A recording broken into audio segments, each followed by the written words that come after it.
اور میٹھے انگوروں کا ایک خوشہ ان کی خدمت میں پیش کیا۔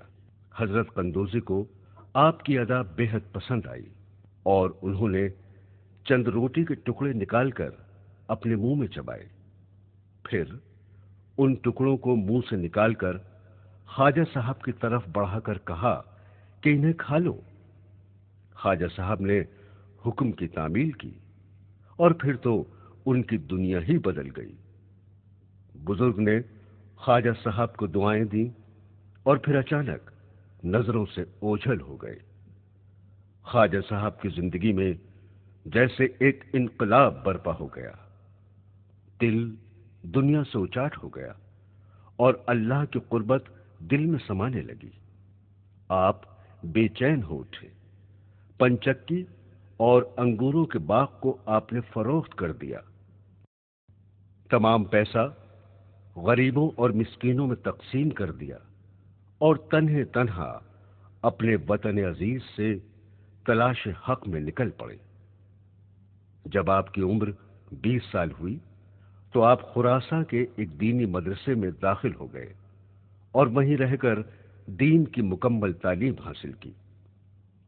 مدرسے سے نکلنے کے بعد آپ کسی پیر کامل کی تلاش میں پھر نکل پڑے جو اللہ سے قریب ہونے کا صحیح راستہ بتا سکے اور جو کہ صرف روحانی تعلیم سے ہی حاصل ہو سکتا تھا۔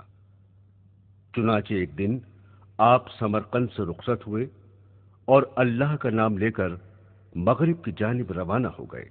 مغرب کی زمین بڑے بڑے عارفان حق کے مزارات سے بھری پڑی تھی اور بڑے بڑے بزرگ اس سرزمین پر موجود تھے جہاں قدم قدم پر فیض کا دریا جاری تھا، مگر اس تمام سفر میں کوئی بزرگ کامل آپ کو نہ ملا اور آپ برابر چلتے رہے جیسے کوئی باطنی کشش اپنی طرف کھینچے لیے جا رہی ہو۔ ابھی نشاپور سے کچھ ہی دور بڑھے تھے کہ قصبہ ہارون کی طرف رخ ہوا۔ یہاں حضرت خواجہ عثمان ہارونی رحمت اللہ علیہ کی خانقاہ تھی۔ یہ وہ روحانی سمندر تھا جہاں لوگ اپنی اپنی روحانی پیاس بجھا رہے تھے۔ جب آپ خانقاہ میں داخل ہوئے تو آپ نے فوراً سمجھ لیا کہ یہی وہ منزل ہے جس کی انہیں ایک مدت سے تلاش تھی۔ جب پیر و مرشد کی نگاہ خواجہ صاحب پر پڑی تو انہوں نے بھی سمجھ لیا کہ یہی وہ شہباز ہے جو میری امیدوں کو پورا کرنے والا ہے۔ دونوں نے ایک دوسرے کو دیکھا، طالب کو مطلوب مل گیا اور آپ حضرت عثمان ہارونی رحمت اللہ علیہ کے مرید ہو گئے۔ حضرت خواجہ عثمان ہارونی نے بھی نہایت لطف و کرم سے اپنی آغوش شفقت میں لے لیا، کمال محبت اور شوق سے آپ کی حاضری اور خلوص کو قبول فرمایا، آپ کی مریدی اور بیعت کو قابل فخر سمجھا۔